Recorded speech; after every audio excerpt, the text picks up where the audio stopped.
It's a long drive from Nashville, so I needed someone to help me out. I would say that's a long drive. Yes. Did you literally come from Nashville? I did. Yes.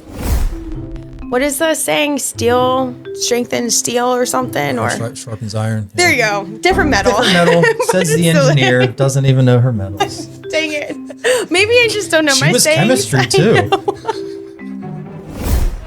I lost 110 pounds. I was an amateur boxer for one amateur boxing event. I would love to do it some more, but after that event, I concussioned.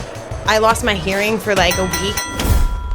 You can hire a songwriter to write a hit about you riding tractors and feeding goats on your farm. Yeah, I mean, if I could have #1 songwriters write for me, 100% I would. If you are out there, #1 songwriters, I'm right here. But you brought a bourbon that you enjoy. A few moments later.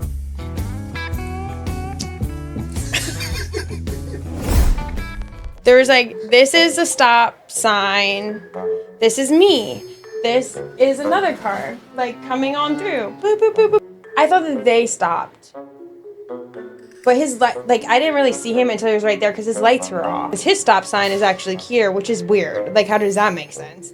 But the person who was like, oh, there's lots of accidents in this area because of that. And I was like, that's a bummer. Welcome to Barbells and Bourbon, Strength in Stories. I am your big, bald, bearded, barbell lifting, bourbon drinking son of a bitch, Sean. And joining me today is Kelley Jeanne. Hello. Welcome to our home, Kelley. Thank you. You brought a friend. Yes, I did. Jeff. Manager. Jeff. Yes. Jeff, he said hi. Yes. You can't hear him. He's off camera. He was the driver. Yes, he was. Right. It's a long drive from Nashville, so I needed someone to help me out. I would say that's a long drive. Yes. Did you literally come from Nashville? I did. Yes. When did you leave? Last night at 9 p.m. You win for longest traveled. Yes, I know. I was planning on leaving earlier, but you know how things just kind of like pop up at you and last minute and you're running around. I had to clean my guinea pig, so give him lots of hay before I left. So, oh my gosh. Yes. Well, thank you for making that trip. Yes, I'm so excited to be here. I'm excited to have you. So Kelley, you've been the new kid in many different situations in life so far. Yes. The new kid in high school, in college, in a male-dominant engineering field, a new kid in the gym, a new kid in Nashville. What's one skill that you've learned and helped you fit into those different environments? I think being able to take a step back and like be aware of my surroundings and like learn a little bit before I start. I don't want to say be a chameleon, but being in all these different situations, being able to understand other people, where they're coming from, and kind of hop on in. I forget, I was on a writer's round recently, and they were like, I do not understand your accent or where you're coming from. And I'm like, it probably is because I just combine everything together. So it's like, I say dang a lot, I say Thanksgiving, and it's like, you're from Pittsburgh, right? And I'm like, well, I've been everywhere. So I was born in Italy because my dad was in the military. We moved to Texas, moved to upstate New York, moved to Maryland, which is I spent a good bit of my life and started going to school when I was in Maryland. And then I went to University of Pittsburgh, and now I'm in Nashville. So it's a lot. Do you say yins or y'all? Oh my gosh. I do say yins sometimes. When I first moved to Nashville, I would say y'all, and I would say it's so wrong. People are like, what? I would like, I don't know. I don't know if I have a speech impediment or something, but they're like, is something wrong with you? And I'm like, no, I'm just not from around here. Something's wrong with me, yes. not speech-wise. Yes, not speech-wise, other things, but. Right. Well, so you've learned a lot in all of these different new kid situations, and they're all very different, but they all take the same sort of, you know, like you said, a chameleon. You need to get familiar with people, talk to people, get comfortable, and I want to fill in the gaps of those different parts of your life because it spans pretty much all of your life. Yeah. Right? So you said you grew up in Italy. What was childhood like? What do you remember? I don't remember much at all. I was such a little kid. Most of my early memories are from when we moved to Texas. So I wish I remembered Italy because such a cool thing when I tell people, they're like, tell me everything. And I'm like, I wish I could. And I want to go back one day. And I hope to make like a family trip there with my whole family. And my dad would really love to do that because my family is scattered everywhere right now. And it would be really nice to just come together, go there together. But yeah, I don't remember too much about Italy. I remember stories from my mom and my dad a little bit. But I was born when Italy and Germany were playing in the World Cup together. So there was no car to get my mom to the hospital, like none. The duty van from the military base was out, and I was like a high-risk pregnancy, so I wasn't born on the base. I was born in Naples, and so there was no way for my dad to get there, no way for... So he borrowed the duty van, kind of like stole it, and he borrowed it, drove my mom to the hospital, and all the nurses and doctors were watching the soccer game. And my mom was like, I'm having a baby here, help me. Priorities over in Europe, for sure. Right? Yes. So do you still have family over in Italy? I extended family, but not really immediate family. So you moved to Texas. Yes. What do you remember about Texas? I remember there was a lot of big, ugly bugs and scorpions. Yes, I don't know. I have like a fear of bugs, and I don't know if it started there, but good guess. I know I remember my brother dropping, and I think it might be more of my mom telling me the story too. Like I can't remember if it's more of a memory or my mom telling me the story, because I love to try to ask as many questions as possible. But my brother dropped a cookie into a fire ant hill, and he ate it, and the fire ants were attacking him. Yes, so I remember the bugs the most, and I think there was like a hurricane at that time. Is your brother okay? He's fine. He's good. Okay is maybe a statement. Okay, yeah, like we could get into that. Just kidding. I love him. So you have a brother. Do you have any other siblings? I have a brother and 2 sisters, and I am the oldest. Oh. Yes. What was it like being the older child? Did you play like a motherly role at all? We're all so very close in age. So we're all with like a year apart. So maybe sometimes, but I feel like when we were growing up, like we didn't always get along. I don't know how my mom did it. I feel, honestly, thank you, Mom. I feel so bad for her, because there was one Christmas where she did warn us, and my dad did too. Like it was the final week before Christmas, and she's like, you all need to get it together. You have been kind of bad this year.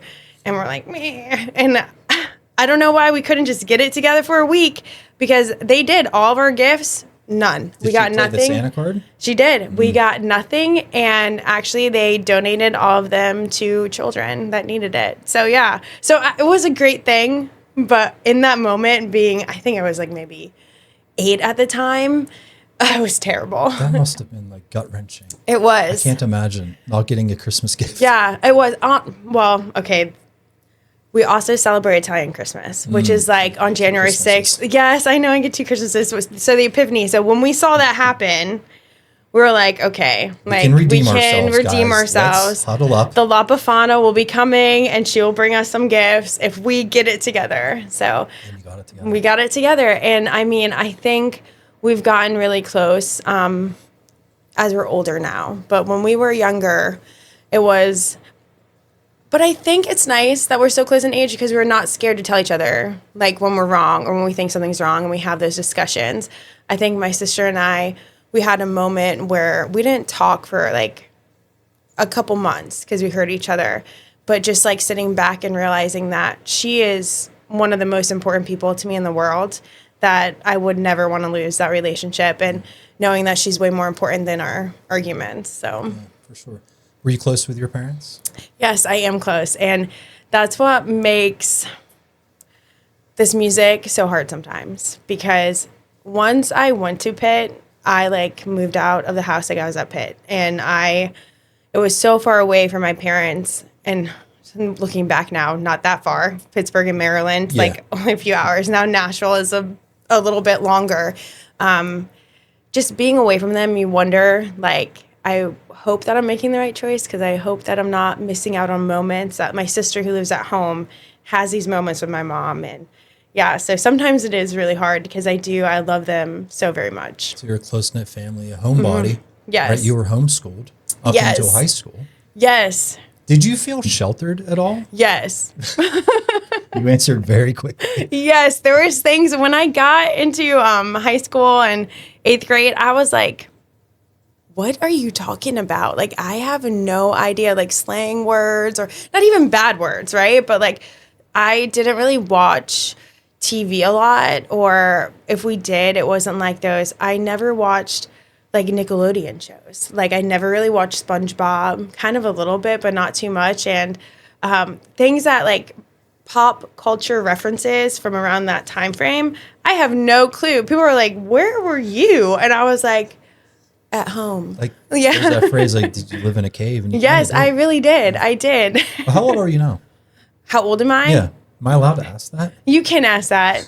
And it's really funny did. because there's a funny No, you're not allowed. I'm taking this Cut. out. Just Yeah. kidding. It's really funny. I'm 35. Okay. Yes. And it's funny that you asked that because just a few weeks ago, I told you guys I was never going to tell someone my age ever again because I had a show in Alabama. And it's so funny because we have like this, I love Dothan, Alabama, one of my favorite places to play. And I wouldn't have thought that I would have like a little small gathering of people who come and see me. And there are, like, we have fans in Dothan, Alabama, and they'll come to our shows and I love them. And there's this one guy who started coming to the shows, nice as can be. And he allowed us to come to his cow farm. He knows I love cows. Cows are one of my favorite animals. So I went to his farm where he had the cows and we played some music for the cows because I heard it's therapeutic for them. And it was so... I guess there were studies done. I guess so. I don't know. Someone just make it up. You want to know what? It was therapeutic for me. So maybe Okay. for them. But it was so fun singing to the cows. And then he's a single dad. He has a daughter.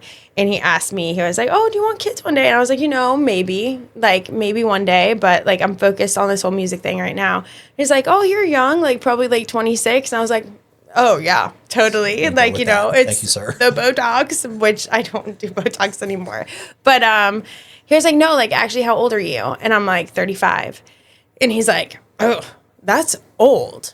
Like, do you want to go grab coffee?" I'm like, "Well, 100% no, like not now." But I mean, thinking about it in the music industry, especially for women and even women in general, age is a big thing. Yeah. And it's something that I feel like we do our best to try to like look as young as possible because I think we're scared of aging. And I 100% am. And he asked me, and what his next follow-up question was like, "You're focused on music now, but when are you going to like realize that, hey, I'm too old and this is just not the thing for you?"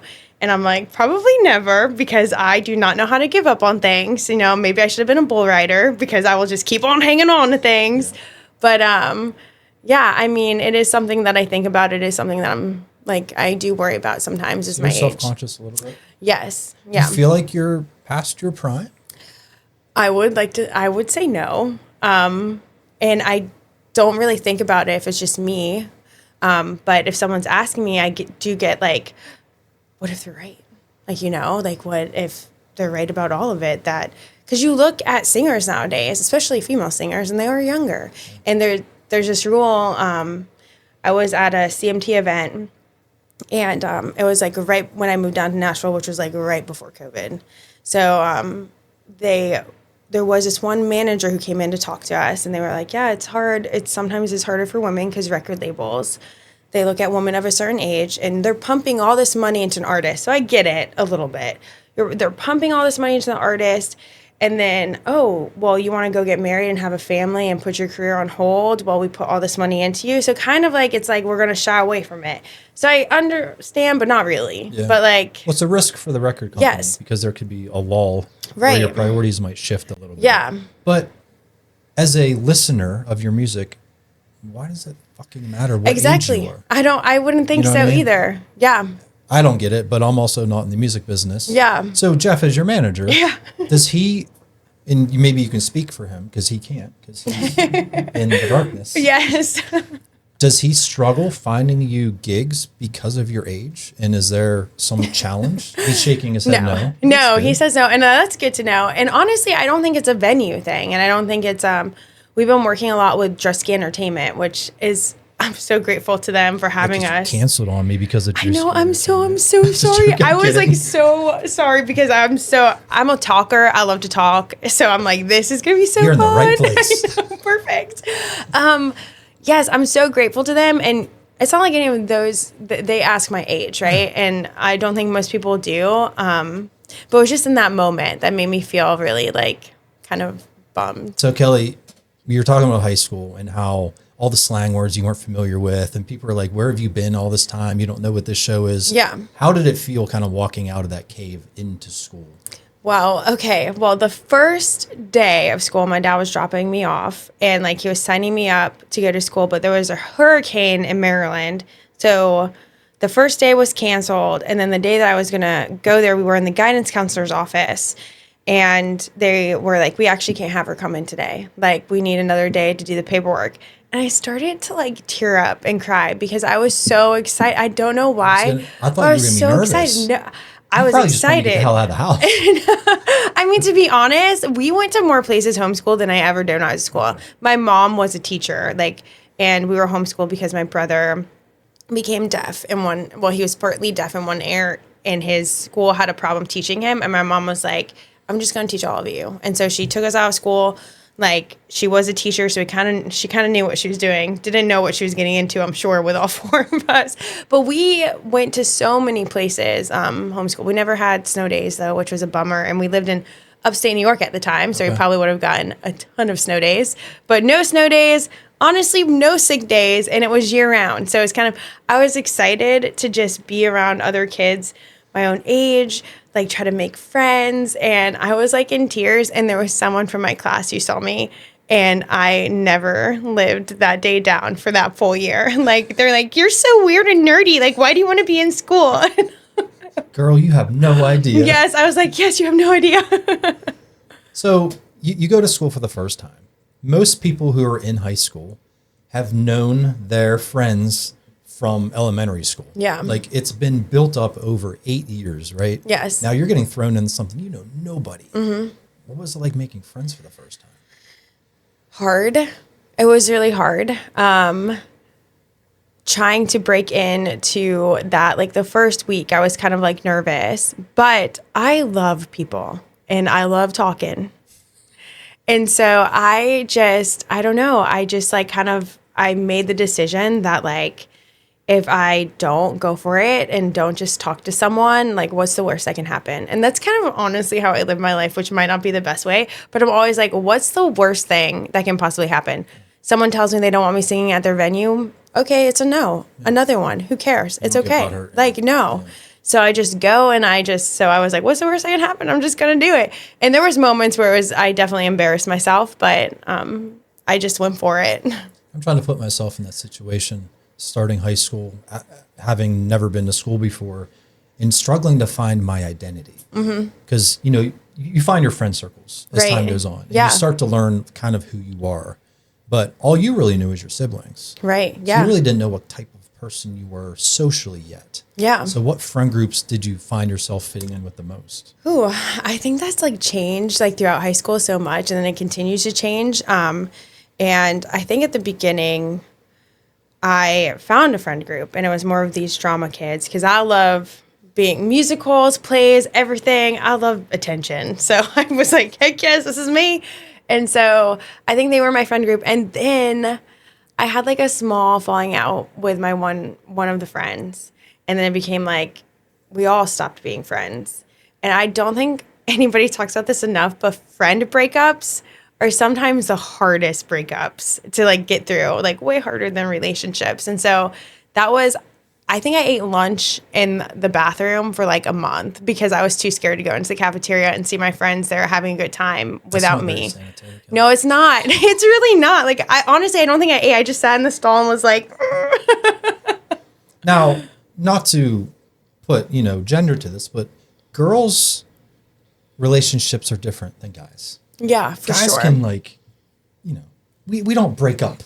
Yeah. And it has to be something pretty freaking serious for guys to like not be friends anymore. Right. But for girls, I think girls are a little more emotional, a little more sensitive to certain things. And, people talk behind their backs and you find out. Yes, yeah. That's all it really takes. Yeah. And I feel like sometimes I feel like I'm more one of the dudes. Like it's been easier for me, to have friendships with dudes, but my closest friendships and like my most emotional connected ones are with girls. And it's like finding, especially now older, like moving to Nashville and not having anyone there and like trying to find your group and your people after having what I built here like in Pittsburgh around me.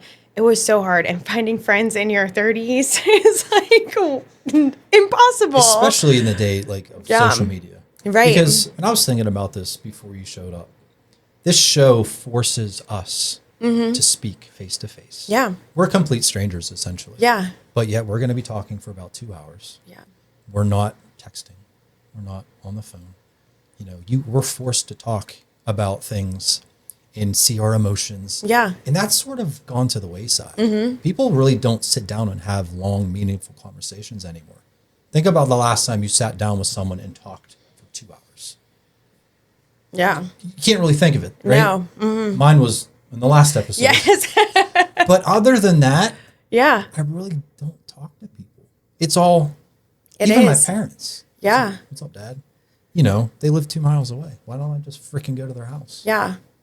Sorry, guys. I'll come more He's often. coming I over promise. more. Yes. But seriously, I mean, anyways, I didn't want to go off on a tangent, but people don't talk to people anymore. No. In person. Yeah, they don't. And I guess maybe I love calling people because I didn't get my first cell phone until I borrowed my dad's when I was a junior in high school, and then I always had to give it back to him. So I really wasn't texting people. And then my senior year of high school, I got my first cell phone, and it was like one of those little skinny juke ones at the time. And I thought I was so dang cool. And then I had like a BlackBerry for a moment, and I didn't really like texting. I loved calling people. And even now, I still love calling people. And everyone's like, why don't you just text me? And I was like, I could, but I'm just going to call you.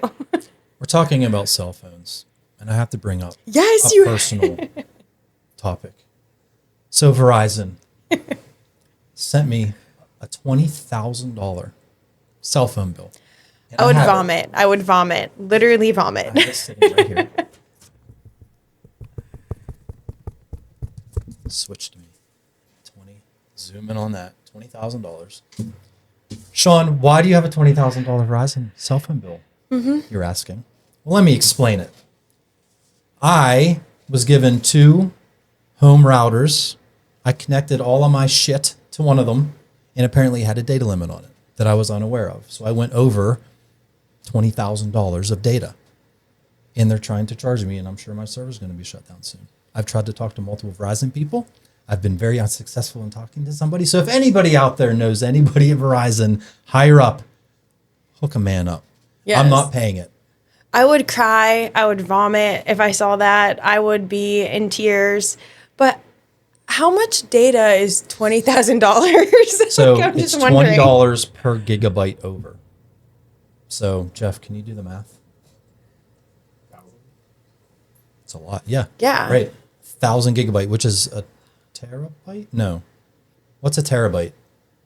Is that 1,000 gigabyte? I think it is. 1 terabyte. Yeah. Wow. So I went over 1 terabyte. Honestly, that is also very expensive for that amount of data, too.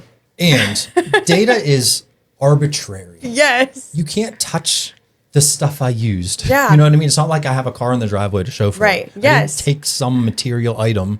It's just this voodoo Yes. stuff that I used. Yeah. That they can charge whatever the hell they want to charge. It's crazy. Yeah. Yeah. Hopefully they help. And I would cry. Well, the fact that they gave you 2 routers, one doesn't have a data limit, right? And Correct. this one does. Yeah. Why wouldn't they tell you that? One should just be emergency situations. My business rep, and I am going to name drop. His name is Gerard. He's no longer employed by Verizon. Isn't that No. weird? I tried to call him when I got $12,000 deducted Yeah, because from my maybe he account. would be able to help since he was there. The call didn't go through. The Oh, number has no. been disconnected. Shady? Gerard. I think so. Gerard. Where you at, buddy? Yeah. Gerard, I need you to help me. Pull up. Just Actually, no. kidding. I don't want you to help me. Yes, I know you did enough. Yes, you've done plenty. Anyways, back on topic. So as you're going through high school, Kelley, were you thinking, okay, this is where my career is going to go, or this is what I want to do when I grow up? Was there any moments in there where you kind of felt that you fit into a certain career? I knew that I loved to sing, and I was singing constantly. I sang at church with my mom. That's how I got started singing. Everybody else in my family is tone deaf, except for my mom, and I think myself. You would Hopefully, hope. I would hope so. But everyone else is tone deaf. So like when we went for Christmas time to the nursing home to see my grandmother, my mom will sit at the piano and she would play and we sang, and it was terrible because the whole family, it sounds like dying cats. And I was like, oh, oof. Sounds lovely. Yes, it was. But honestly, everyone there loved it. And I was like, So it you might were be like really good. I know. It might be the hearing aids, but it was so I really knew that I loved to sing. But my dad, I went to a high school that was for science and math, and it was called the Science and Math Academy, and it was a magnet school on top of a regular high school in Maryland. And so I went there, and I focused on science and math. I kind of fell in love with it, and I didn't excel at it some years or in some moments, but I kind of fell in love with it. And my dad was like, "You're going to college." For all of us, he's like, "You're going to college. I don't 100%. And I kind of want you to kind of focus on these things." And I was like, okay, sounds like a kind of a plan. Do you know what I mean? And it's a secure plan. Yes, he just wants the best for us, which nowadays, looking back on it, I don't want to say college is a scam because it's not. But for some people, we don't need college like we do now, especially for social workers pay so much to go to college. And they're paying way more in their tuition than they will ever make as a social worker, which is sad because we need social workers and they have such a hard job and the things that they see. That is kind of scammy, right? It is. And more guests I have on this show talk about how not that college is a scam, but along those lines of college is not needed anymore. And you can make a shit ton more money. Not that money's everything, but it is a lot. Yes. Doing other things other than exactly. Especially if there's something that you're passionate about. If you're passionate about science and you want to be a science and you want to go, I'm so glad that I majored in chemistry and what I've learned and being an engineer. I know that I needed a college for that and what I'm doing also now as an engineer. But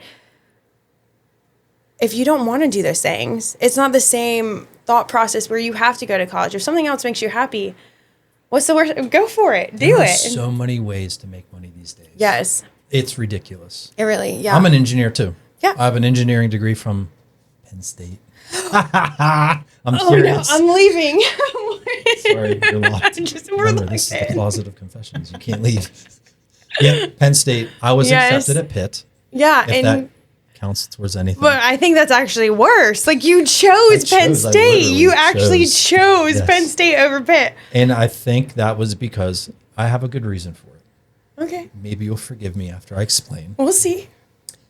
I was a homebody too. I was an introvert. I still kind of am. Yeah. Ironically enough. We are in a closet. We are. Yeah.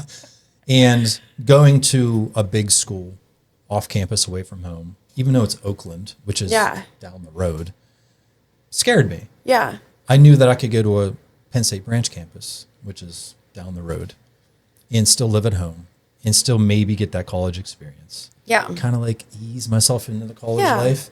So that's kind of why I chose it. And then I think one or two friends of mine were going to be going to that same branch campus. And I'm just it was familiar and comfortable.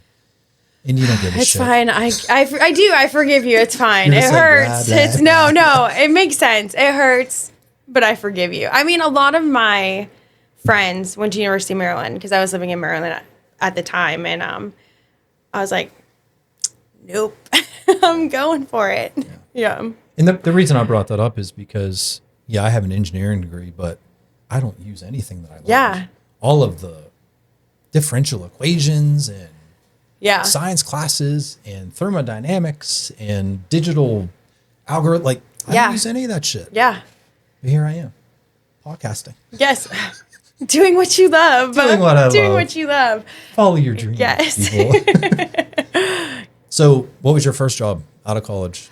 I worked for an environmental engineering firm in Bentleyville. I lived in Monroeville, and I drove all the way to Bentleyville every single day, and it was 100 miles round trip. That's every day. Long yes. Commute. It was long, but it was actually so fun.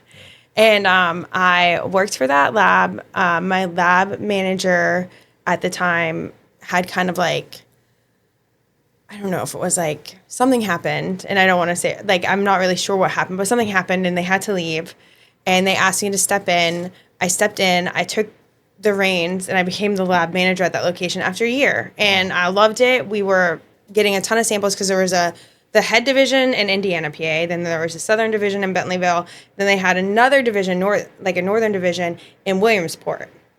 And at that time, when they brought me to lab manager, I was like, oh my gosh, they gave me a raise and I'm making all this money. We're doing all this stuff and I'm working constantly, but this is great. And then I had a phone call with the lab manager in the northern division who got way less samples than us. We were working around the same time and he was making way more money. And I was like, no. HR. And I know. Well, honestly, to be honest, I probably overreacted. And like looking back at the situation, I overreacted. Did you know? I mean, he might have been working there a little bit longer, so maybe I could have taken that into account. I might have overreacted a teeny bit. Maybe I do that sometimes, but no, I mean the basis, maybe not. Also, it could have been, which was crazy to me because it was a woman-owned company and a woman managed the whole thing. So I was like, this is a little bit. So it was. I loved my time there, but in that moment, I was like, this is not fair. And you want to know what? I am going to go back to grad school. And that is what I did. I went back to Pitt for grad school, and I also did research at Pitt. So from there, I went back to Pitt, which my dad was like so happy about. He was like, this is great. Like, you're going to become you're going to get your PhD. You're doing the science research. Everything is so, yes, my daughter's great. And all of a sudden, I'm like, you want to know what?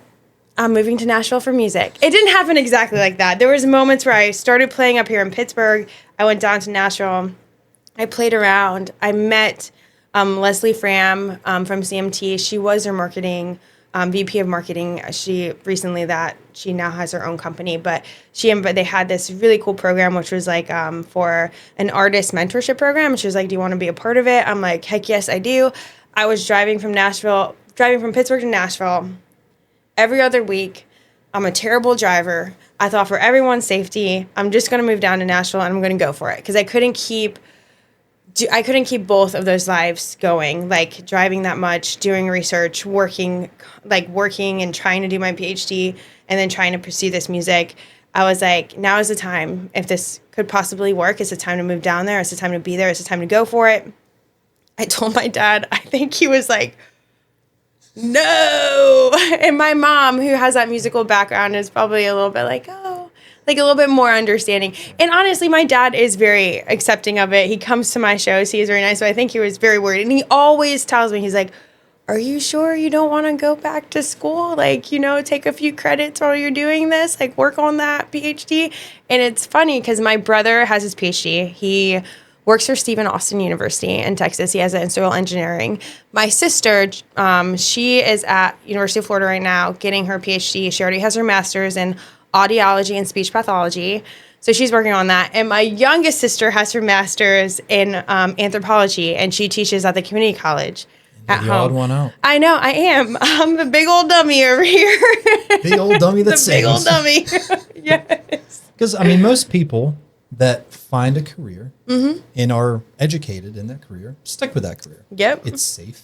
Mm-hmm. You've spent all that time and money into learning, and you are just like, you know what, fuck it. Like you said, differential equations. Yeah. I failed. I got a story about differential equations. Yes. Said no one ever, but I'm going to tell a story. So I sucked at it. Yeah. I failed my first time around. I had to take it again. So I'm taking it again the semester that I'm supposed to graduate. I get the final. I'm looking at the final. It's like a foreign language to me. I'm like, I'm not going to graduate on time. All of my other friends are going to graduate on time.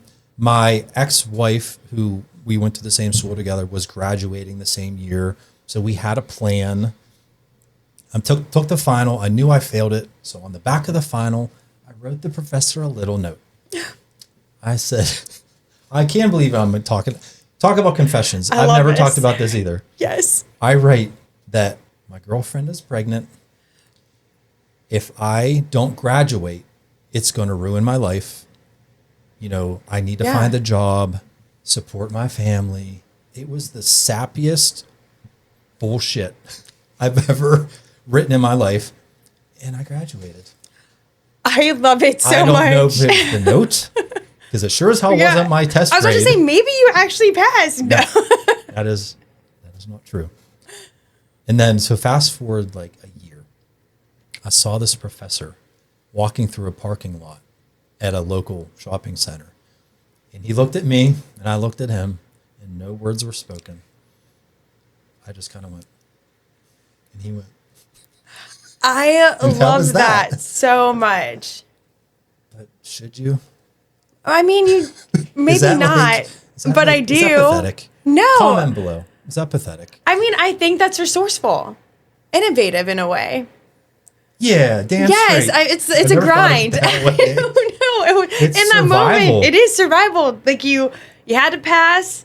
You paid enough to go there. So help me I'm out not proud of here. it.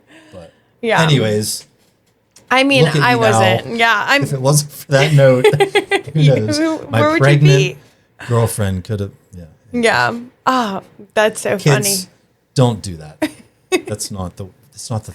Or I if mean, you have to do he it, did do it. pass. I'm just saying. It does work. 60% of the time works every time. Yes, I mean, I got half credit. I was in OChem, and my organic chemistry professor had this exam, and they graded on a curve, and it was crazy. And it's like people are like, you get a passing with a 40%. Are we really learning anything at that point? You're like, you're just trying to punish us. Yes. And like, I wrote on it, I was like, I don't know this one. I was like, this is too hard. And he gave me half credit for that question. I was just like, so maybe it's kind of the same. Maybe he was just like, you just knew that you weren't going to pass and you're just laying it all out there. And you got to respect that when you just Some lay it out people there. Just aren't good test takers either. Yes. So Like, true. It's not like you don't know the answer. It's the pressure of taking that test. Yes. And you overanalyze it and you're wrong, even though you know you're right. Yes. You just, yeah. I think now there's more awareness around people's learning abilities than there used to be. Yeah. Like, I'm 46. Watch your mouth. I'm not old. I But- would never say that. School was different Yeah. back then in the olden days.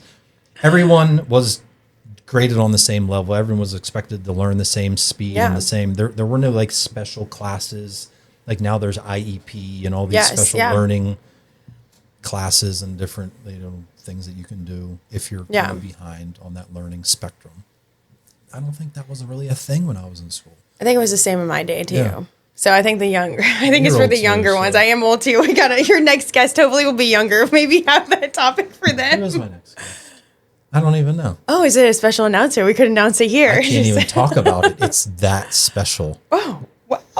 Making that up. I can't remember who my next guest is. Anyways, so you're in a male dominant field. Mm-hmm.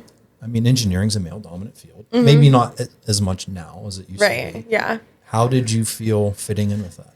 You know, I felt it was only specific classes. So most of the time, even at Pitt during that time, and some like bioengineering and like those classes that I took in chemical engineering, there's a lot of females also. And there's a lot of female engineers out there.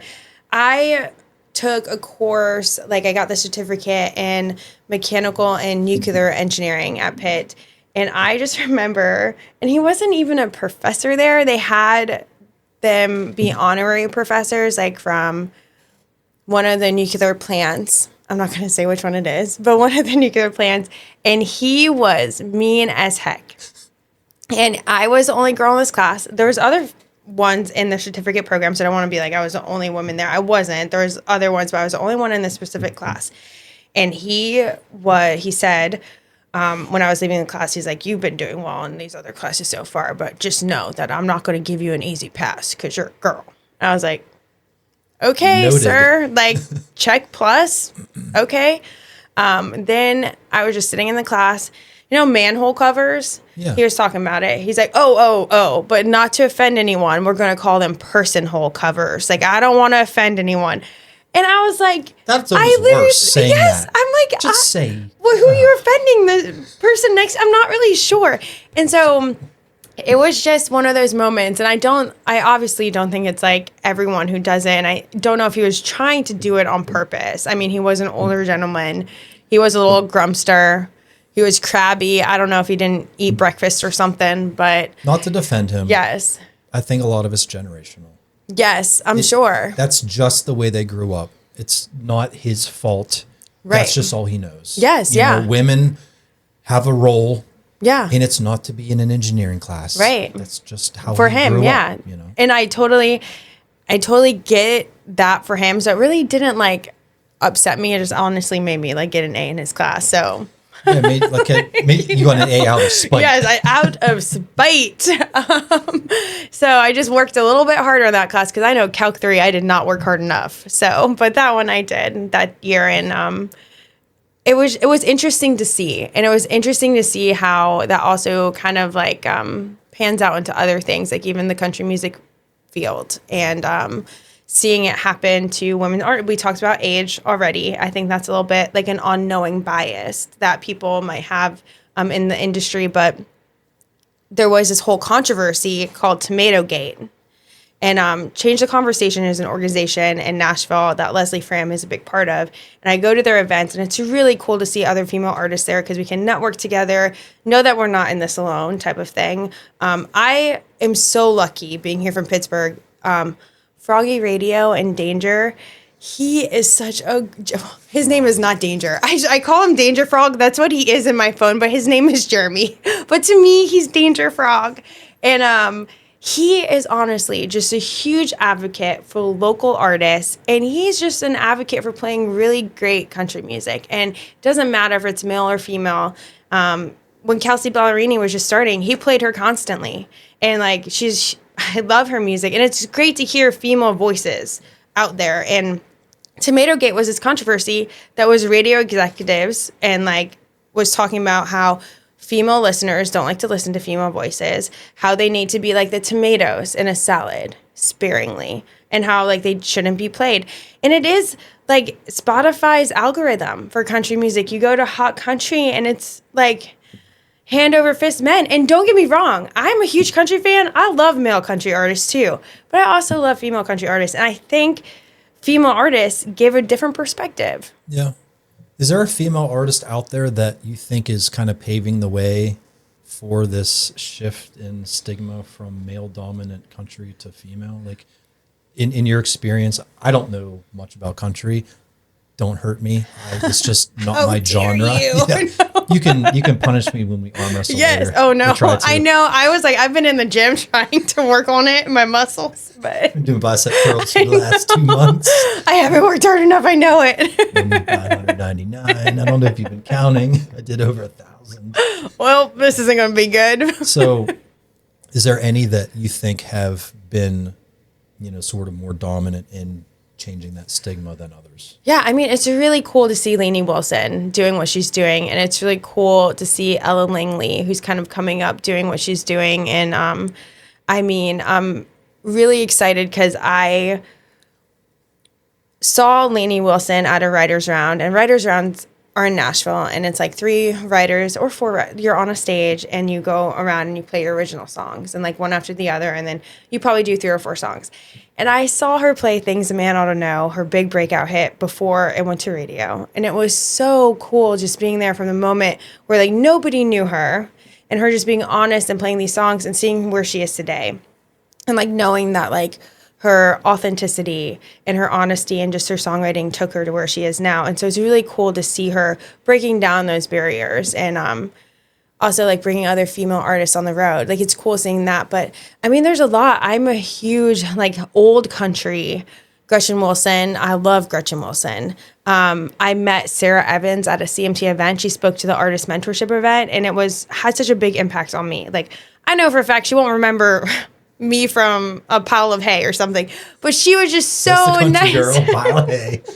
She was just, I'm saying that because I just fed my guinea pig a ton of hay, and it's, but she was just so nice and genuine to every person, and just, she's a huge dang superstar, and like, she definitely doesn't have to be. So I think even back, like Sarah Evans and Gretchen Wilson, and then you remember people back in the day that broke down barriers, like Patsy Cline and Loretta Lynn, and I mean, Dolly Parton, like, heck yes. She's still breaking down She barriers. is. God bless her. Yes. So I have some music questions for you. Oh, gosh. Just because it's not like a quiz. Okay. But I'm not that familiar with the music industry. Yeah. It's very interesting to me. I have some friends like Jack Wilder. Okay. Who was a guest of mine last year. Yes. He's an aspiring country music star here in yeah. Pittsburgh. Morgan Gruber. Yes. She was on American Idol. Yep. She's an aspiring music artist. It's kind of like, I don't want to say a mysterious industry to me, but I know there's a lot of things that you should do right and things you could do wrong. And then there's things that maybe are just luck. Yes. So talent wise, how important is talent versus maybe the song?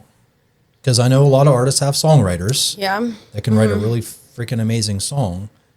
How much is talent at play versus the quality of the song? And if you can't answer these, I like this question though. No, I don't. Nobody cares about me. I am not booking her ever again. Nobody cares about me. This nothing Jeff's will get me in trouble. "Oh, shit. Don't answer. Don't. He's like waving the flag. We gave him a safe word. I know. Cows. No, talent is important, but I think talent is something that you can work on. I think, especially if you're singing wise, like you can become a good singer. Like people say that you can't, but you can become better. You can see huge pop stars that like when they started and they didn't know their voice, really have it under control, like Halsey or Ed Sheeran, like they've become master vocalists. So talent you can kind of work on, but I feel like being a good person and like these rooms and like knowing that you bring something special to it is like so important.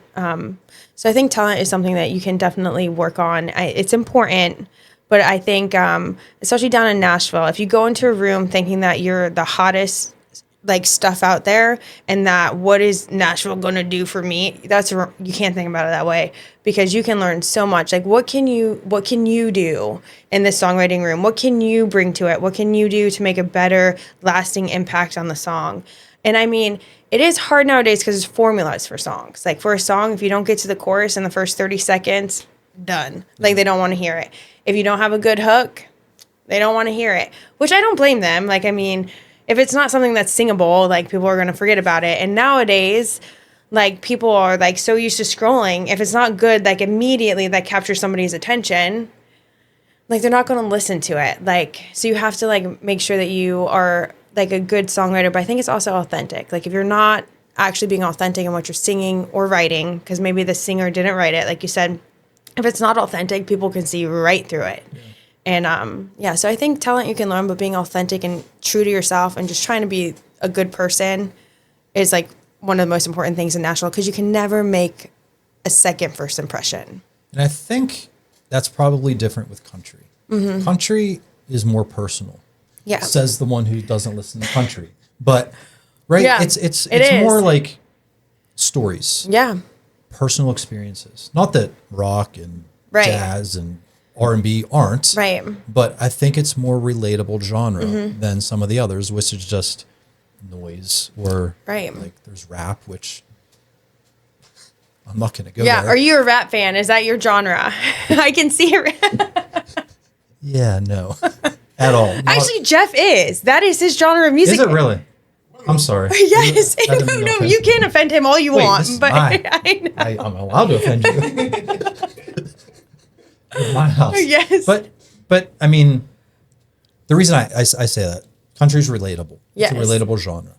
If you're telling the story that people relate to, I think that's more attractive than, a story that you can't relate to. Right. And if those people are relating to the story that you're telling, they'll know if you actually know what you're talking about or not talking about. Like, I would love to say that I'm out there on the farm every day, cuddling some cows and taking care of animals.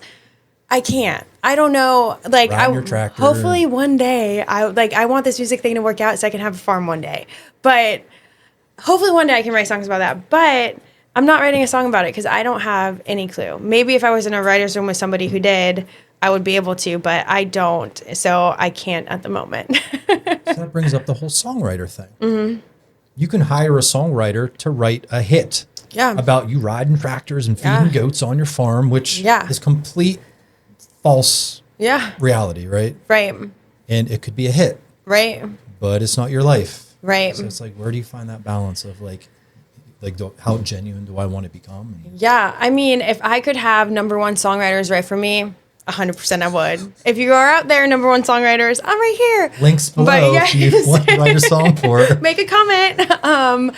But right now I'm writing my songs. Like, I'm either co-writing them or writing them myself. And so right now for me, 100% authentic. If you look at like other bigger artists' albums and like they have a double album or something, and I'm a big fan of them, don't get me wrong, but when they have a lot of other people writing on it, I slightly judge. Even if it's a good song, I'm like, you know, like you have these you have all the number one writers in Nashville writing for you. Of course it's going to be a hit. They're great songwriters. Do you know what I mean? So you kind of look at it, they're obviously talented, selling out arenas, right? But it's kind of like, yeah, they didn't write it.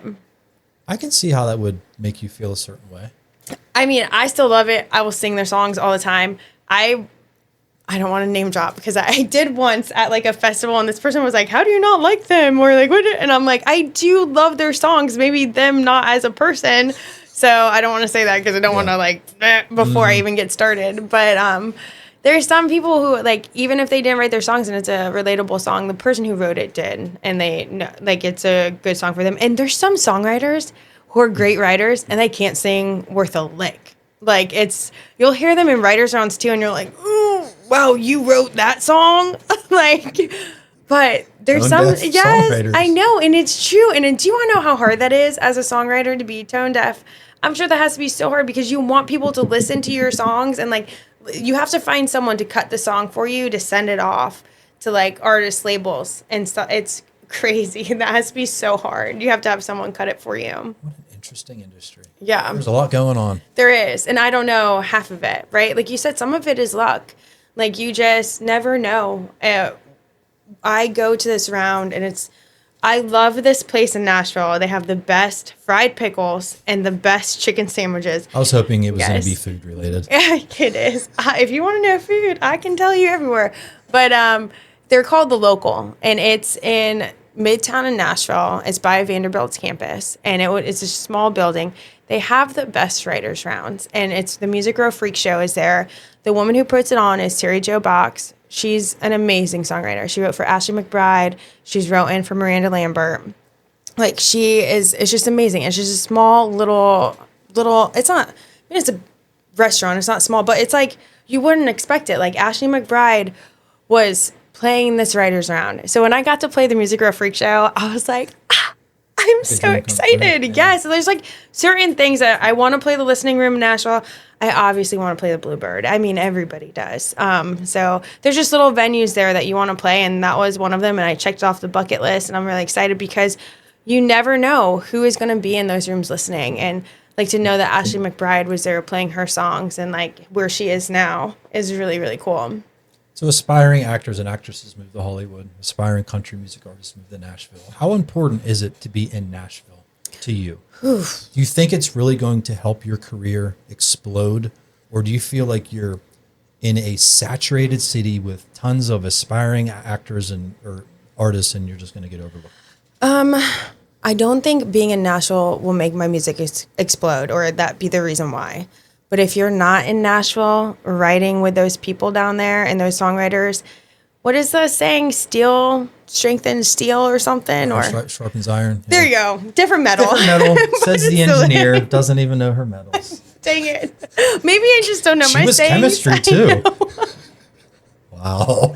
Well, Pitt. Oh no. I know. But yes, when I first moved down to Nashville, I was so intimidated because you're right. There's so many people who moved down there. I think 100 people moved there a day. Maybe not all for songwriting, but a lot of people are there. It's such a saturated city for music, and everybody's there fighting for this dream. But once you realize that you get to work with these people and you get to listen to their songs, you get to write with them. I played a writer's round maybe last August, and one of the writers was like, I just listened to your song, like just a couple months ago, was like, that I played with. They're like, I remember your songs from them. Then I listen to your songs now. I want to write with you. Like, I really like what you have to say. That means a heck of a lot. Like, I'm like so excited to write with her and I can't wait. But it is intimidating because you're like, dang, like Nashville, everybody's there. The thought process too, like iron strengthens iron. I will never get that wrong ever again now. But also, like, do you want to be a big fish in a little pond, like, or be one of the fishies in this big pond surrounded by greatness? But don't get me wrong, I come up, act like I've been in front of a microphone before. I come up to Pittsburgh so much because it's my hometown and they have a great country music scene. Like I said, Froggy Radio is amazing, supporting local artists and being on their little hometown country album, being there for their 12 Bands of Christmas. It means a lot. It makes me feel super special, and that would never happen down in Nashville yet. Maybe one day. But manifest that I know, shit. man, I'm putting it out into the universe. But it is said, if you don't record down in Nashville, if you don't write with people down in Nashville, it is hard to get your songs on the radio. It is hard to get noticed. It's not impossible because, like, if you can't make the move to Nashville now, but you're living here and you want to write music, you want to write songs, do as much as you can here. But I think personally, being down in Nashville, at least for an extended period of time, is something that needs to happen. Yeah. I think one of your fans came up to you after a show one time and said, "How do you expect to be a country music star living in Pittsburgh?" Yes. Yeah, right? I know. It was 100%. Yeah. How is living in Nashville? Is it like, if you're in that environment and in that atmosphere, does that make you a better country music writer? I think being in those rooms with those songwriters, yes. I think also experience, I mean, when I moved down to Nashville, I don't want to say a terrible songwriter, but I was definitely a different songwriter. I've learned a lot being in rooms with way better songwriters than me, and I can't wait to keep learning. Yeah. But yes, that person he was like, how can you say that you're country being from Pittsburgh? And to be honest, let me tell you something. Pittsburgh is way more country than Nashville. Nashville is redneck Hollywood for 100%. I love Nashville. Don't come at me, Nashville. But Nashville is redneck Hollywood, and it's a fun place to be. Pittsburgh is redneck. Yes, if you go. Maybe not Pittsburgh proper, but you go 10 miles north, south, east, or west. Exactly. And you're in the sticks. I know. I've seen way more cows here than I have in Nashville. And we're country. Yes, 100%. We're country in that. Yes. Yins are country. Yeah, right. Love it. What song are you most proud of that you've written? Oof. That you're like, I effing nailed that. Oh, gosh. Whether it's a hit or not, that's irrelevant. So I released some songs when I was here in Pittsburgh, and there was a bigger manager that I met at an event, and he was like, the songs are good, but the recording is not the Nashville sound, which is kind of what I was talking about. Like, you need to take those down. Took them down. So right now I only have 2 songs out, and I love those song babies. I love them. And I think the one that I'm most excited for is one that I'm hoping to release this year, and it's called Who Says. No, it's not. Oh my gosh. It's called Get Out. I don't even know my songs. Kick me out of here. Arrest me, someone. She's an imposter. I know. Oh my gosh. I don't even know them. Who Says is released. I love it. Over there like, no, wrong song. I swear I didn't drink the bourbon before this. Yeah, we haven't even started drinking yet. I know. Could have put that 5 minutes ago. But. This is about to get really good. So, Get Out is the one that I'm most excited to release. The most proud, I think,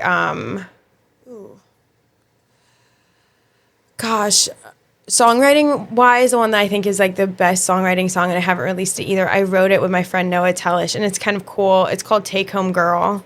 And I really love that song. And when I've posted a reel of it way back in the day, because it's been written like maybe 3+ years ago at this point.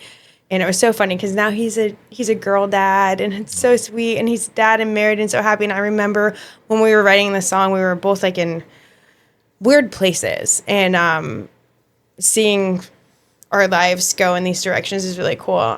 But Take Home Girl is a song, and people really liked it. And it resonated with them, and kind of resonated with me too. My mom isn't the biggest fan of that song. She's like, "Can you please write about Jesus?" And I love Jesus. I do. I haven't written a song about him yet. Maybe one day, Mom, but not yet. But that's not her favorite song, but it is a lot of people. They do like that song. Yeah. So I know being on stage must take a lot of confidence. Mm-hmm. Being in front of camera takes a lot of confidence. Yeah. You struggled with weight. Yeah. Mm-hmm. Years ago. And being on stage sort of forced you into a physical transformation. Yeah. Tell me about that.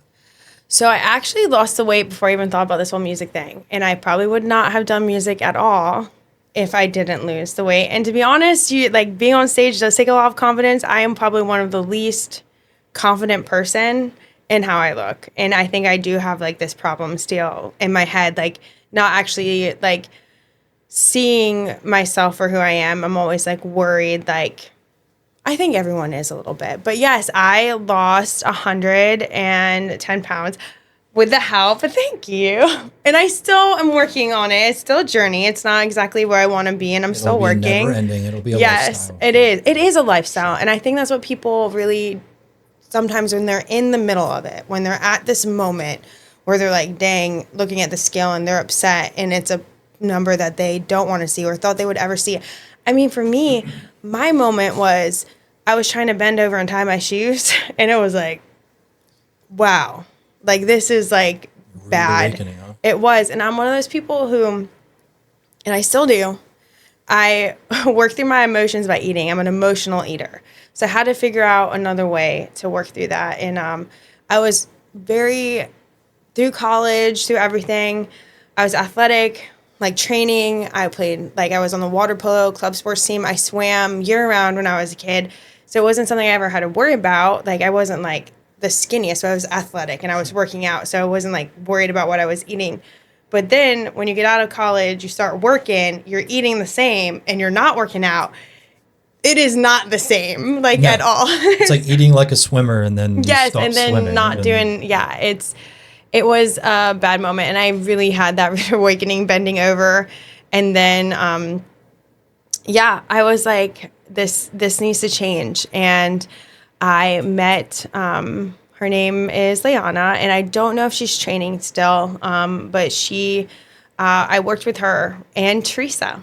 Actually, Teresa Blackburn. They honestly, Liana and Teresa Blackburn and the woman who I worked out with in that group in around Moon Township, PA, like around that way up there. No, Robinson. She had a training center there. I focused on my macros, like working on that, really meal prepping and planning because it is a lifestyle. And being on the road now, it's like so hard. So hard. But yeah, through them, I lost 110 pounds. I was an amateur boxer for one amateur boxing event. I would love to do it some more, but after that event, concussion. I lost my hearing for like a week for a moment. Sounds fun. It was so fun though. I was so proud of myself. I got boom, boom, boom. I remember I was training for it. Teresa is an amazing trainer. Like if you ever want self-defense you have to go to her. She's so great. And she's so empowering. She's like, I was like, this is going to be wonderful. And it was, but I was not prepared I was prepared, but I think mentally, like, I was like, okay, so in boxing, it's like a jab, cross. Like I was expecting a jab, cross, because in my mind, this is my first boxing match. And I like boxed with Teresa and like, all the shadow boxing and everything. And she only had like a month to get me ready, right? There was like a month. I decided in a month. We thought there was going to be headgear, but then they told us there was no headgear, just a mouth guard. And I'm like, whatever. This sounds like so much fun. I was expecting jab, cross. No, this girl, jab, jab, cross. So I block the jab, go to block the cross. There was not a cross. There was just a jab to the freaking face. And you were expecting jab cross. Probably 100%. The most basic of things, right? And she got me really good a couple times. But my goal was to not get knocked out. Did not get knocked out. I remember one of the rounds I went back to my corner, Teresa there, and I was like, how am I doing? She's like, have you thought about maybe blocking some of these punches?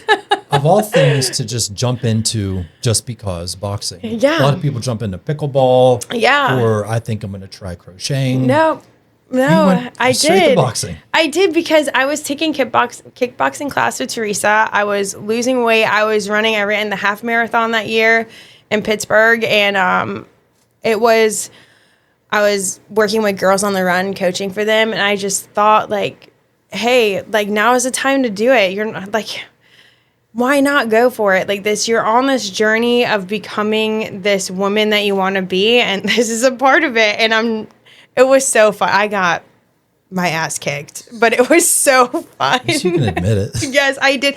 There's probably video evidence of it out there. So, Oh, I hope you yes. can find it. No. Because we are going to put it up. Right here. Yeah. Enjoy.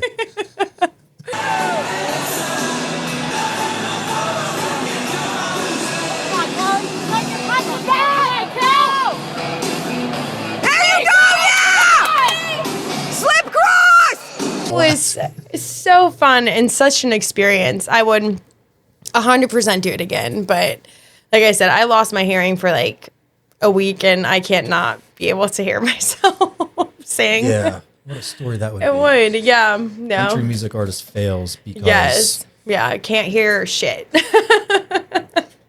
So when I think of your life, I think of the word transformation. Yeah. You've transformed Wow. a lot, right? Yeah. In many different, physically, mentally, emotionally, education, like you name it. What's some message you can give the viewer who is afraid to take that next step or doesn't feel like they fit into a certain job or a certain friend group or a certain whatever? What's something that you can tell them to inspire them to take that leap? I mean, I think I've kind of said it, like, what is the worst that can happen? And don't think about it as falling down. Think about it as falling up. Because, like, you are not going to do the same thing again after this failure. It's not really a failure. It's like a no or a moment that didn't go the way you wanted. But you can change and get better and keep going. I mean, like, nothing is perfect. It's never too late. Obviously, we're both here old as shit, like, right? What? No, You just, we were talking about it. We were I old. know, I know. Just fucking with you.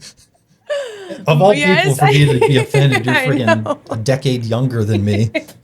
But we're just sitting here talking about it's never too late to go after those dreams. And like I said, you can't think about it as falling down, think about it as falling up because it's only going to get better as long as you're there trying and being in the moment. And how much you learn by failing. Yeah. So Of much. things not yeah. to repeat or maybe a little change in course. Yeah. So you don't repeat that Yeah. cycle, right? Yeah. Jeff, how old are you? 38. You young bucks. Young whippersnappers. You know, I deserve this You call me because old all the I time. call him old all the time. Yes, you should. I'm ancient, I guess. Well, girl, there's so much dark brown Yes. liquid behind us. Is there something? Oh, you brought a gift. I did. I love getting gifts. Not that I expect gifts, but I do. I expect them. I've probably had, of the 74 guests, I've probably had 10 people bring gifts, which isn't enough.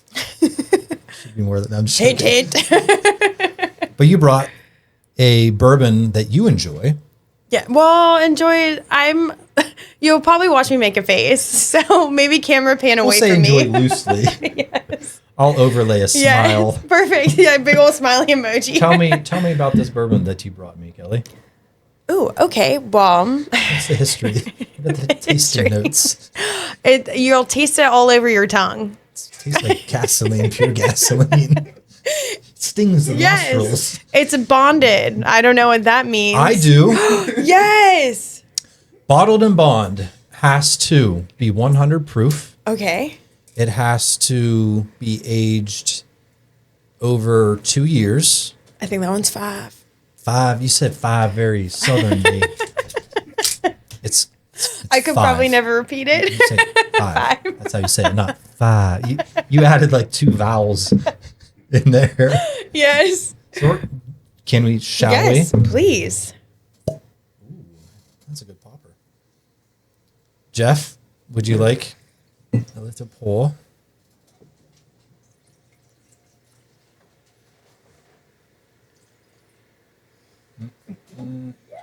So I do have a confession to make before we take a drink of alcohol. I've cut back. I've never talked about this either. I was drinking almost every night of the week as a way to wind down.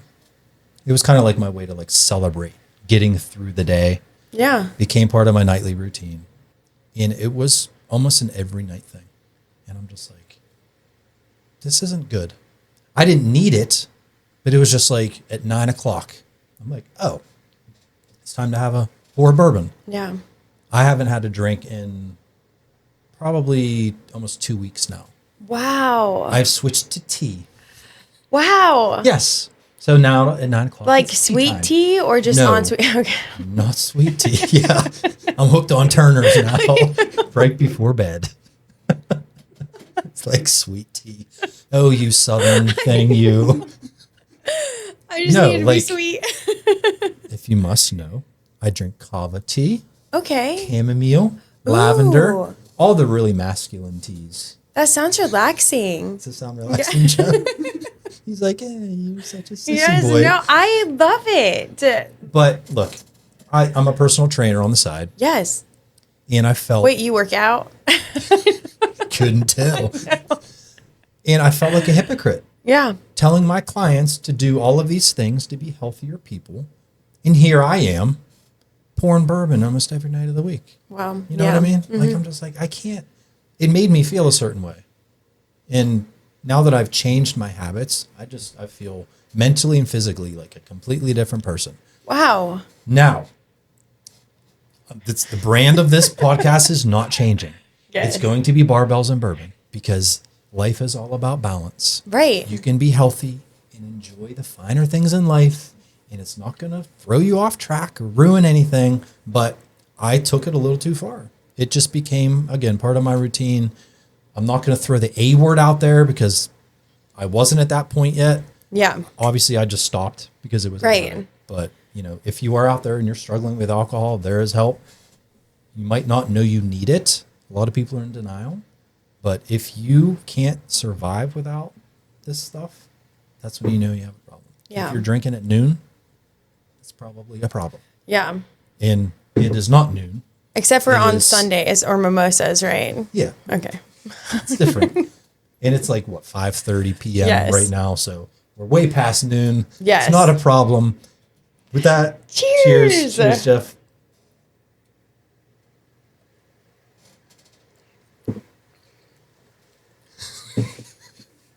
There's that face. Yum. Insert smile. It is.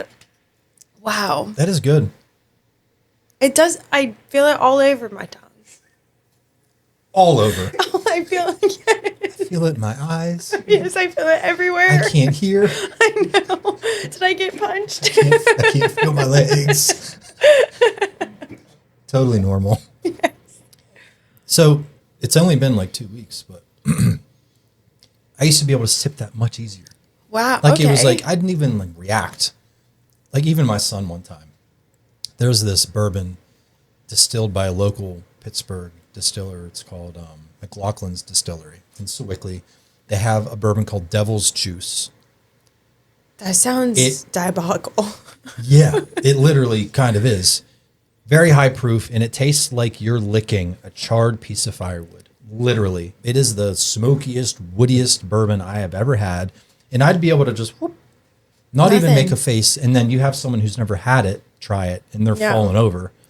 I'm just like, why is it so easy for me to drink? Yeah. I was too used to it, you know? So Wow.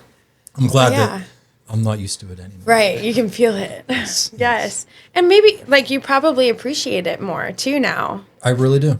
Yeah. Yeah. So, anyways, yeah, there's a little confession on That's my part. awesome. You know, I recognized it was not healthy and it was becoming a problem, Yeah. and I did something about it.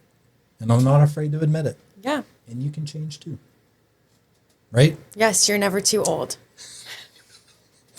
You, my gosh.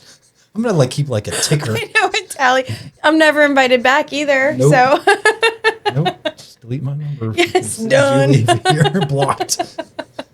Hell, you probably won't even I be able to get know. a hold of me anyway because my service is going to be shut no, off. shut it off. So I didn't pay my Verizon. 20 grand. That's crazy. I would have been sick. I can't. It's honestly, so I filed a complaint with the Attorney General Yeah. in the FCC because I was told to do that. In my complaint to the Attorney General, I actually asked for like pain and suffering settlement Good. in addition to them waiving my Yeah. $19,800 bill because it's fucked with me for the last Yes. 2 weeks. I can't even it's just like this imagine. nagging thing Yes. hanging over me. And I know my credit's going to get hit at some point. Oh, my here. gosh. I'm never late on bills. Yes. And I know I'm probably facing some sort of delinquency or of some sort, or collections, or Oh my gosh. stupid Verizon. Stick with AT&T or T-Mobile or Mint or Speaking whatever. of collections, like Ooh. hearing about it. Wait. Yes, Take a I drink. know. Let's talk about collections.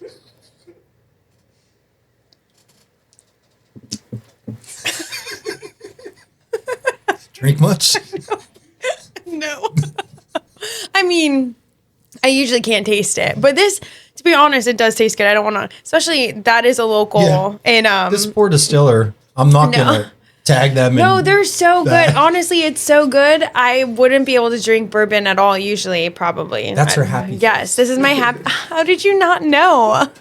But like we've played for them on multiple occasions at their distillery, and they're some of the nicest people. And I heard that their rye is really good too. Their rye whiskey. Love me a ride. Do you? Next time I'll bring that. Invite me back. Just I know, no.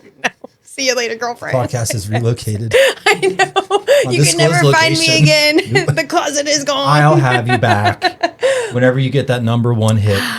Oh, You come back. what's and we'll something to celebrate. like look forward to? And you brought me merch too, and moonshine. Yes, I did. You brought all kinds of. I am a moonshine girl. I do like some moonshine. I wanted to hopefully get you pumpkin moonshine from Pumpkin? Old Smoky. Yeah, there's Pumpkin? Yep. You want to what? I don't want to come back. I'm leaving. Tear off the microphone. I'm just Go. paying you back. This is like one Dang swing it. for another. No, Right? no, I feel like it's a jab. I didn't give you that cross yet. That's coming. It's coming later. Jeff, But- open up that bag and throw me some of the. Don't throw me the moonshine. Throw me some of the merch. I think I saw a can koozie in there. Yes. Is that a shirt? Yes, that is a shirt. Yes. What do we got here? Show it to the camera. It's a Kelley Jeanne shirt. Because I have a Jeep. So Oh, the it's duck, the Jeep it's and a the duck duck. and the Jeeps. And I have ducks. People bring me ducks to my shows now, and they duck me. And I have, here's a little koozie because I love pink. Yeah. I gotta keep my bourbon warm. Oh no, it doesn't fit. It's like Celsius I know size. it is. Alani's, It's your Alani energy size. drinks. Just take it to the gym with you. How funny. Okay, here's what I'm gonna do. I'm gonna make you a deal. Okay. Would you be offended if I cut the sleeves off of this? No, I'm gonna cut the please. sleeves off of this and wear it to the gym. I would be ecstatic. And I'll take a picture. Yes, I love People it. are gonna be like, What are you wearing at the gym? I'm drinking my. Who's protein Kelley drink out. Jeanne? Why is there a duck? She's Where'd I gonna get be. one? Yeah, that's so cool. Yes. I wanna be mean, like him and her. I just love. So I love my Jeep. It's caused me so many problems. I don't want to I had to put a new engine in her. You said you're a She's- bad driver. Oh, whoa. Let's talk about that. Let's talk about that. Mostly a bad parker, but You have a backup camera? yeah. Does it work? Yeah. I usually don't back up into things though. Okay. This is a bad example. We were in Dothan, Alabama. We had a show, and after the show, we needed, actually, Chase, who plays guitar with me, he needed kombucha. Needed it. Yes, he loves kombucha. Actually, he is on a journey himself because in the music industry, alcohol is very difficult. And honestly, this whole entire year, he's transformed into a different person. And it's been a wonderful thing to see. Good job, Chase. Yes, I know. So very proud of him. But we're getting kombucha at the show got over at 10 or 11 o'clock at night? Yeah. No, actually, probably 9 because we had to be there before 10, right? At Walmart because they were closing at 10. So we go to this Walmart. And I don't know if it's because I can't see or I'm a terrible driver, but I hit a shopping cart in the middle of the parking lot. I just drive right through it. But yeah. So what's wrong with the engine? Well, the engine, a gasket blew in it, so that wasn't my fault. Did you buy it used? I did. So I've always been a Dodge girl. Mopar, cars are like my thing. I love cars. So I've been a Dodge girl. Mopar's my thing. I had a Charger, a Challenger. Then I had 2 Durangos when I started the music. And the first Durango I bought here in Pittsburgh, and then we moved on to Nashville. Somebody rear-ended me in Nashville and totaled it. I was stopped in traffic. He was coming out of nowhere, 70 miles per hour, totally pushed us into traffic. It was terrible and totaled the whole Durango. So that accident wasn't my fault. Then Let's get to the 2 ones that years were- later, yes, I buy another Durango. It's my perfect, most favorite Durango. It's blacked out. It's beautiful, blacked out wheels, everything. I love it. And it's big enough. It holds everything. It holds sound equipment and lots of people. Like, and it doesn't even look that big. And it's wonderful. Has a big screen, so when I'm backing up, I can see things. It's nice and big. It's like the country music Yes. girls minivan. Yes, there you go. And I will not get a van. I hands down. People are like, why don't you just get a van? No. Like, no. So I have this Durango. We're here. I think we did the 12 bands of Christmas. We're supposed to go home the next day because it's Christmas Eve. Supposed to sing at church on Christmas. And we're here. I'm getting last minute Christmas gifts in Greensburg. They're at the Best Buy there. And there's like diagrams. There's like, this is a stop sign. This is me. This is another car, like coming on through. Boop, boop, boop, boop. I thought, yes. Airplane. And I thought that I had to stop, and it was an intersection, and the other people had to stop. I thought that they stopped. But his light, I didn't really see him until he was right there because his lights were off. So, I kind of pull out in front on, this. He's going, 50 in, a 30-mile-per-hour zone because his stop sign is actually here, which is weird. How does that make sense? But the person who was like, oh, there's lots of accidents in this area because of that. And I was like, that's a bummer. But anyways, he hits me. My car spins around 3 times. A Durango's huge. He hits me. The airbags go off. They have to pull me out through the window. What? They take it. Yes, it was, yeah. Oh, yeah, it wasn't the best moment. I was very sad, mostly because of my Durango. I was like, no. And no one else was hurt, too, which I was so worried that he was hurt. I would never, I would be so upset if I hurt someone. And so that Durango was totaled. And in that moment, I was got back to Nashville. I was like, oh, I need another car. Totaled, gone. I was looking at Durangos, and at the time, everything was so expensive because of the shortage. And so a Durango would have been 60 plus grand. And I was like, oof. And then I couldn't even find used Durangos that didn't have 100,000 plus miles on it. And that Durango was brand new. I had it for 2 years. It had almost 100,000 miles on it. I drive everywhere. Nashville, Pittsburgh, Everywhere else. Yeah, took it to Montana. We had shows out there. We drive everywhere in it. And so I was at the dealership. I saw this Jeep, and I was like, this looks cool. Why not try it? I got in it, tried it, loved it. I loved it. It was so cool. I felt like a cool girl for once. I was like, heck yes. And so I got the Jeep, and it can fit. Is this a duck? Okay. This is my duck. You have your own duck. I do. Well, I make, You're branded. Okay. Yes. So there's been many iterations, but this is a duck that will always be there because we tried KJ stickers on it, but they fell off. But I get these yellow ducks, then I go to Hobby Lobby, and I go to the Bachelorette section, and I get these little pink hats, and I glue the hats to the ducks. Then I stamp them with a little KJ, and then these are always at my show. They're in the goodie bags. If people want them, they're free. I give them out to everyone. These are handmade ducks. They are handmade ducks. And so I give them out at all of my shows, and then people bring me ducks, and then I'll have other ducks. If it's a holiday or something, I have those ducks that are there, Halloween ducks. It's just so fun. And then if I'm just out on the road, at Sheets, somebody ducked me, I ducked them. It's just so fun. Where does the duck go when you've been ducked? Where do you put it? Windshield, in the windshield. Is that where you put it? That's where I put it. Okay. And then I had to get a little riser for them, and then they were all organized. But now that I have so many, because people are bringing me them to my shows, which please don't ever stop. It makes me so happy. I love them so much. I am probably getting there's this rope thing that the ducks can hang from, and you can get them on the roof of your Jeep. And I'm so happy. It's getting out of hand. I know, it kind of, but in the best way. It kind of is, but it's so amazing. So I was filling up my car, the Jeep, last night before, the reason why I didn't drive my Jeep up here this time is because there's a band in my tire that broke, and then the tire can possibly blow out at any second, so I have to go get that fixed. And we don't want that. No, I need this Jeep to, I really need this Jeep to last. 100% need it to last. I put so much into it because of that dang engine. But Yes. Oh, yes. And so I saw the Jeep, got it, loved it. It was used though. Yes, because I just saw it and fell in love with it. I get it. Yeah. And I drive an Audi. So Yes. I won't be getting ducked. Yes. What do you do with an Audi? With Audi? Well, I need to come up with an Audi thing. Yes. That's not a Audi. duck, obviously. What could we do? What's something German? Dinosaurs? Dinosaurs aren't German. They could be, right? Guess someone would. Maybe somewhere in Germany? I guess if a dinosaur lived in Germany, it would be a German dinosaur. Yeah, maybe.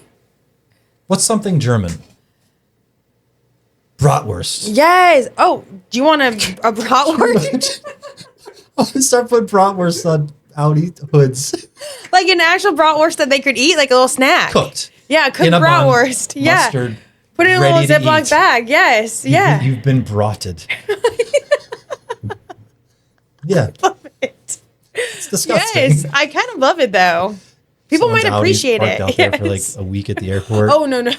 Some moldy bratwurst. Moldy. Don't eat it. Oh my If gosh. you see a bratwurst on the hood of your Audi, Yeah. Yeah. Tune in. Subscribe. Yeah. want to be bratted? Comment below. Oh my gosh. This has gone off a tangent. Yes. On a tangent? Off a tangent? It's time to arm wrestle. You said you've been training. Yeah, I don't know how effective it's been. We're going to find out. Not effective. Kelley, as you know, Yes. it's just for entertainment. Yes. It's part of the show. There's no winners or losers. Even though, Hold on. Yep. Instant strength.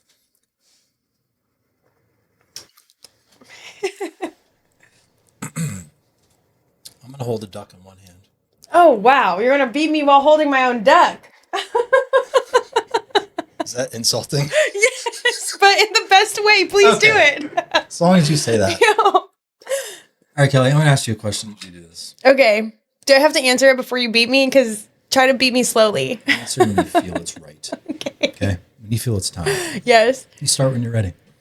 And he's watching. Don't let him down. What do you mean start when I'm ready? Like start trying to beat you? Like when you feel like it's time to slam me, Okay. you start. Okay. Go ahead. Give me the cross jab. You have been training. Kelley, are you satisfied with where you are in life career-wise? No. What are you going to do about it? I'm going to keep on working. I don't think like I'll ever be truly satisfied. Like even after a show, wow. You're not done. Even after a show, I'll like look for more shows. Like I'll keep going. I don't think there will ever be a moment. All right. I'll let you off easy. Yeah. She won. I didn't win. You let me off so easy. Proud of Kelley. Is that how a duck would talk? Probably not. So you said you're not satisfied. Yes. Are you proud of where you are right now? Yeah. I mean, I'm pretty proud, especially of where, like not even thinking about doing music, like moving to Nashville. I mean, there's been a lot of moments that I haven't been proud of. A lot of things that I've wanted to do better, personally, music-wise. But sitting here in this moment, I'm pretty proud of where I am. Yeah. Do you think your parents are proud, even though you kind of went completely against their wishes? That is one thing that always I do think about. But yes, I think so. My dad, especially recently, has always like told me that he's proud of us and he wants us to know that. Like he just wants us to be happy. Yeah. And I know my mom is proud of me. Number one fan, number one critic, because she knows where I want to be. So like I will always take what she's saying and listen to it. But I think her number one fanness wins out on the critic thing, but I do appreciate her criticalness. Yeah. Not in the moment, but afterwards. So another beautiful thing about the show is this moment in time is documented forever. You can look back at this 5, 10, 15, however long. Gosh, I don't want to 'Cause think we about are not how going old. anywhere. Never. So if you had to say something to future Kelley, when you watch this back 10 years from now, what do you want to tell her? To take my own advice, like what I said to you about telling other people, like it's not too late to follow up, to keep going, like to listen, because sometimes even if we have that advice for other people and that kindness for other people, like we don't have it for ourselves. So to listen to myself a little bit. Take your own advice. Yes. Well, I think you're going to go very far in this career. You're Thank obviously you. driven. You know what you want. You've taken a lot of risks in life, and some have paid off, some Yeah. haven't, but you've learned along the way, and you seem to be fearless in a way. So I'm glad I've tricked you. I'm just kidding. this has all been a ruse. Yes. When cameras cut, you're going to be like, Yes.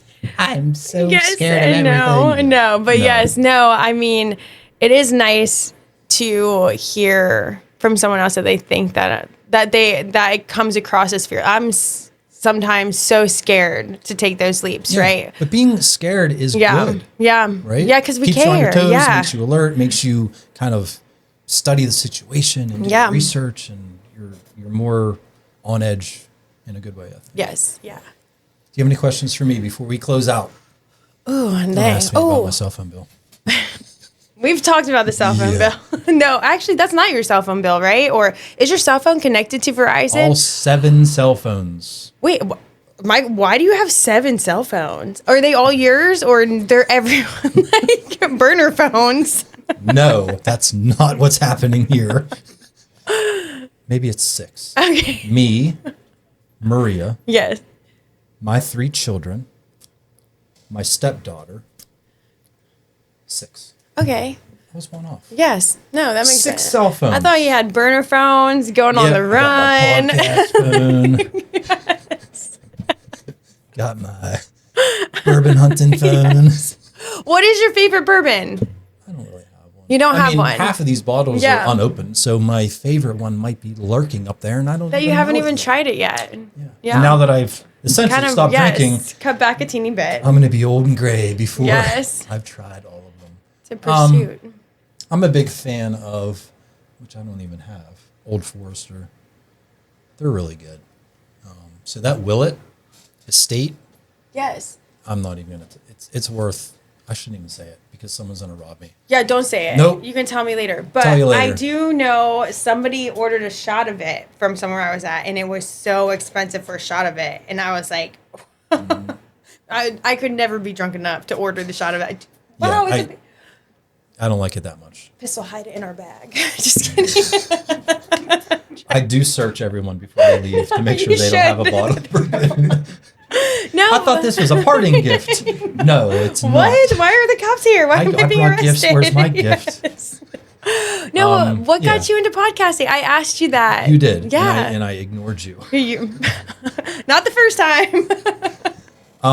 So during my journey of being a personal trainer, I was trying to find my brand.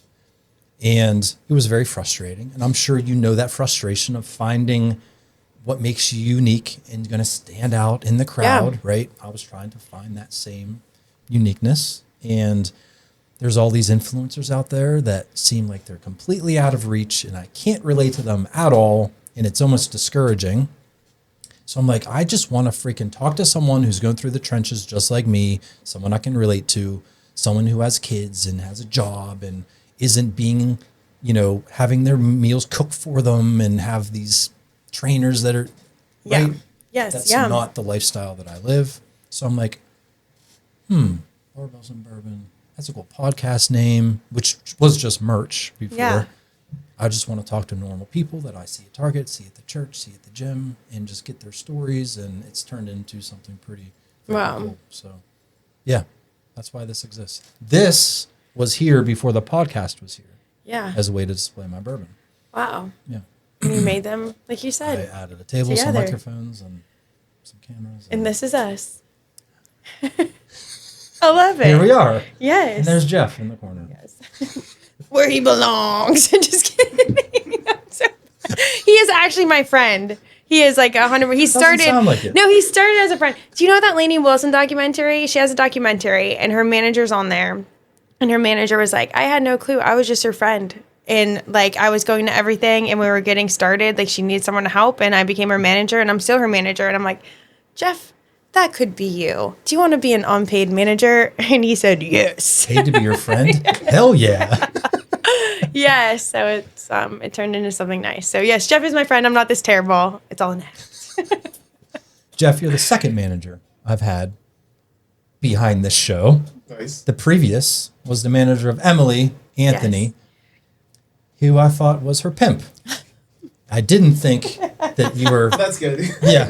Didn't even cross my mind. They don't give off pimp vibes at all. Yep. There was that's no. good. Yeah. He left the cane in the car. So, anyways. Yes. Kelly, it was a pleasure having you. Thanks Thanks you. for coming up from Nashville. Like, holy cow. No, thank you for having me. Yeah. Like, I appreciate it so How much. funny would it have been if I said, you know what, I'm busy today. When It's you're halfway fine. here. I would have eaten pierogies or something. So Just, and yeah, went to while the you're pit here. game. Yes, since I'm here, might as well. And all, well. like I have friends and family here. So, but don't do that. Watch one of these episodes, subscribe to the channel, and like the video because why wouldn't you? And I will see you on the next episode of Barbells and Bourbon. Peace. That was so fun. Fine. You like that?